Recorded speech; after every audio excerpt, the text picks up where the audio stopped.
काला साया। यूं तो बनारस घाट अपनी खूबसूरती के लिए बहुत प्रचलित है, पर घाट के किनारे कई राज लिए बैठे हैं। ये कहानी शुरू होती है बनारस के घाट के पास बने ममता निवास से, जहाँ प्रिया लाल जोड़े में ममता के घर उसकी बहू बनकर आती है। आओ आओ बहू, घर को अपने पैरों से पवित्र करो। ममता घर की दहलीज पार कर ही रही होती है कि अचानक एक बहुत गंदी सी बात पूरे घर में फैल जाती है।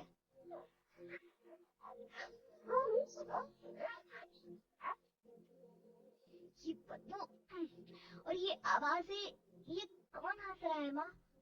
अब ये पड़ोसी ना हमारे थोड़े अलग से है। कहाँ हम शाकाहारी और ये मांस मच्छी खाने वाले। छोड़, तू ध्यान मत दे और गृह प्रवेश कर। और हाँ बहू, अपनी सास की एक बात हमेशा याद रखना, इन पड़ोसियों से तो कभी बात नहीं करेगी। अच्छे लोग नहीं है ये।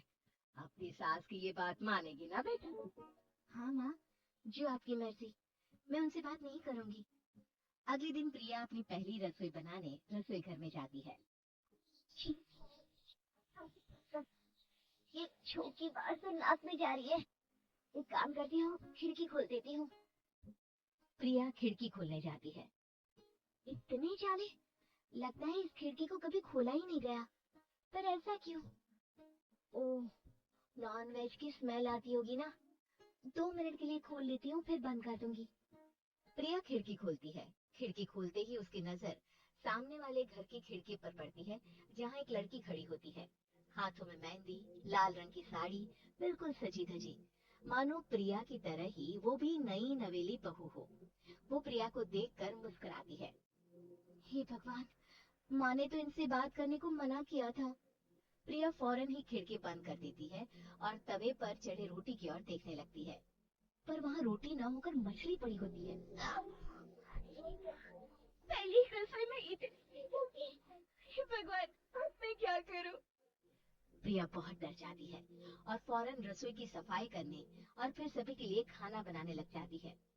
जब वो सबको खाना परोसती है, सब तो ठीक है, मैं बेकार में चिंता कर रही थी। हे भगवान, ऐसे ही बस अपनी कृपा बनाए रखना। रात के वक्त जब सब सो रहे होते हैं, तब प्रिया को पायल की आवाज सुनाई देती है, जिससे उसकी आंख खुल जाती है। ये पायल की आवाज कहाँ से आ रही है? प्रिया उठकर उस आवाज के पीछे छत की सीढ़ियों तक जाती है। तभी उसे बच्चे के रोने की आवाज आती है। प्रिया छत पर जाती है तो क्या देखती है? वही लाल साड़ी वाली लड़की अपनी गोद में एक नवजात बच्चे को घुमा घुमा कर सुला रही है। तभी प्रिया की नजर उसके पेट पर पड़ती है। गॉड, ये तो प्रेग्नेंट भी है। सुनिए, बच्चा सो नहीं रहा है क्या? मैं कुछ मदद करूं? नहीं नहीं, आपके घर वालों को अच्छा नहीं लगेगा, मैं संभाल लूंगी। स्नेहा की गोद से बच्चा हाथ मारकर प्रिया की गोद में आने को छटपटाने लगता है। दोनों घर अगल बगल में बने होने के कारण प्रिया उस बच्चे को गोद में ले लेती है। प्रिया के पास आते ही वो सो जाता है। बच्चे का वो स्पर्श रात भर प्रिया भूल नहीं पाती और अगली सुबह वो छत पर कपड़े सुखा रही होती है, तभी उसे एक औरत इशारा करके बुलाती है। स्नेहा कह रही थी बाबू तुम्हारी गोद में आते ही सो गया। मैं गौरी, स्नेहा की माँ हूँ। बहू, घर आना, बाबू को खिला भी लेना। शाम को जब घर पर कोई नहीं रहता, बच्चे से मिलने के लिए प्रिया छिपकर अपनी पड़ोसन के घर चली जाती है और कुछ देर बच्चे को खिलाकर वापस लौट आती है।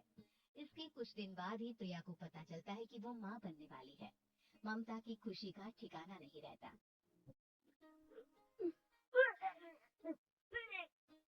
माँ जी, पता नहीं क्यों उल्टी आ रही है। प्रिया भागती हुई वॉशरूम में जाती है तो हरी और लाल रंग की उल्टी करती है। उस उल्टी में से कीड़े निकलते हैं।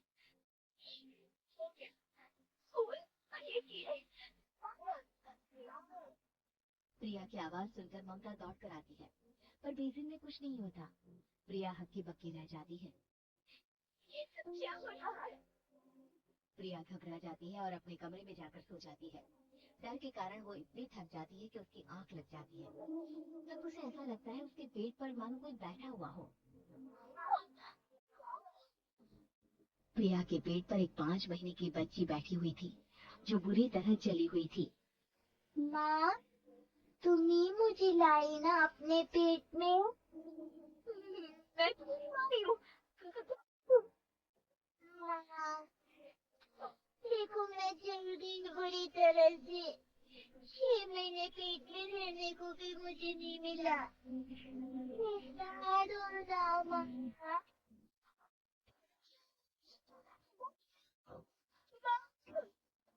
ममता दौड़कर कमरे में आती है।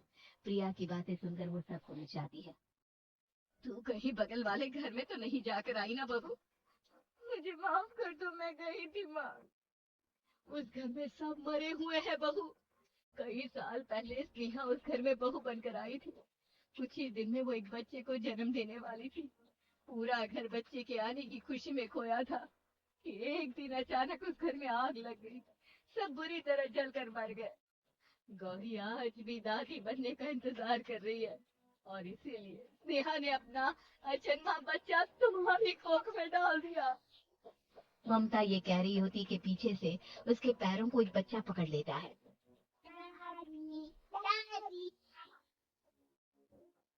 माँ, नेहा की गोद में यही बच्चा था। ये कौन है फिर?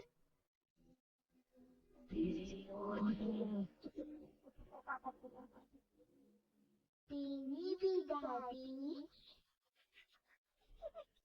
जिस चीज का ममता को डर था वही हो गया। ममता निवास के ऊपर मौत ने चादर बिछा दी थी। प्रिया का पेट ऐसे बढ़ जाता है मानो 9 महीने का हो। 2 हाथ उसके पेट से बाहर निकलते हैं। बहू, संतोष को फोन कर, किसी पंडित जी को बुला बहू। प्रिया का पति भागता हुआ घर आता है। ये तो होना ही था माँ। तेरा बाप तेरे सामने आ गया तो तू सह नहीं पा रही है। नेहा घर में आग लगी नहीं थी, माँ ने लगाई थी, प्रॉपर्टी की लालच में। और वो बच्चा मेरी पहली पत्नी का बच्चा है, मेरा बेटा, जो कि उस आग की चपेट का शिकार हो गया था। मैंने तुमसे ये सब माँ के कहने पर छुपाया था। मुझे माफ कर दो प्रिया। तुम अगर चाहो तो यहाँ से जा सकती हो। मैं तुम्हें किसी भी बंधन में रखना नहीं चाहता। मेरी शादी हुई है आपसे, मैं आपको छोड़ नहीं सकती, पर उससे पहले हमें स्नेहा, उसकी माँ और बच्चे की आत्मा की शांति करवानी होगी। संतोष और ममता गौरी के घर जाते हैं। अंदर सब कुछ जला हुआ होता है। जमीन पर जली हुई लाशें बिखरी हुई थी। ममता रो रो कर अपने करने की माफी गौरी से मांगती है। प्रिया स्नेहा के घर वालों का अंतिम संस्कार करवा देती है और ममता निवास फिर से आत्माओं के साए से मुक्त हो जाता है।